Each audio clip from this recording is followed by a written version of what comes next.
కడప జిల్లా బద్వేల్ డివిజన్ పరిధిలోని కాశీనాయన మండలంలోని నల్లమల అటవీ ప్రాంతంలో వెలిసిన జ్యోతి క్షేత్రాన్ని వెంటనే ఖాళీ చేయాలని అధికారులు ఆదేశించడంతో రెవెన్యూ అధికారులు పోలీసుల సహాయంతో అటవీ క్షేత్రానికి తరలి వెళ్లారు. ఇది తెలుసుకున్న మండలంలోని ప్రజలు పవిత్రమైన ఆలయాన్ని ఖాళీ చేయడం సబబు కాదంటూ ప్రజలు భారీగా తరలినట్లు సమాచారం. అటవీ ప్రాంతంలో అటవీ నిబంధనలకు విరుద్ధంగా ఈ ఆలయాన్ని ఇక్కడ నిర్మించారని, అందుకే దీనిని ఖాళీ చేయించక తప్పదని అటవీ అధికారులు పేర్కొంటున్నారు. ఎన్నో ఏళ్లుగా భక్తులు వస్తున్న క్షేత్రానికి రావద్దని చెప్పడం ఇది శోచనీయమని క్షేత్ర నిర్వాహకులు పేర్కొన్నారు. అయితే ఈ అంశానికి సంబంధించి పూర్తి వివరాలు ఇంకా తెలియాల్సి ఉంది.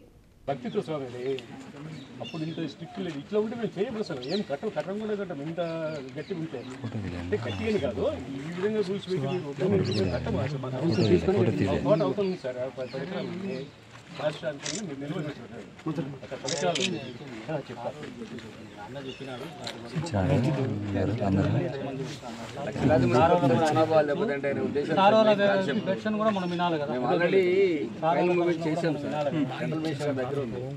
లాస్ట్ టైం నేను 2 months బ్యాక్ తీసుకుని మసూరి దగ్గరికి వెళ్ళాము సార్.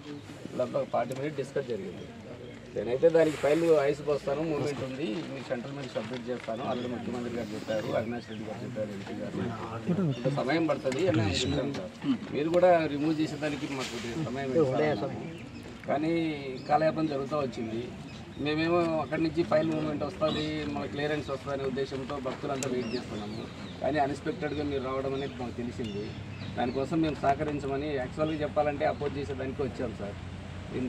మా అందరి భక్తులను మీరు పరిగణలో తీసుకొని సహకరించాలని కోరుకుంటున్నాం.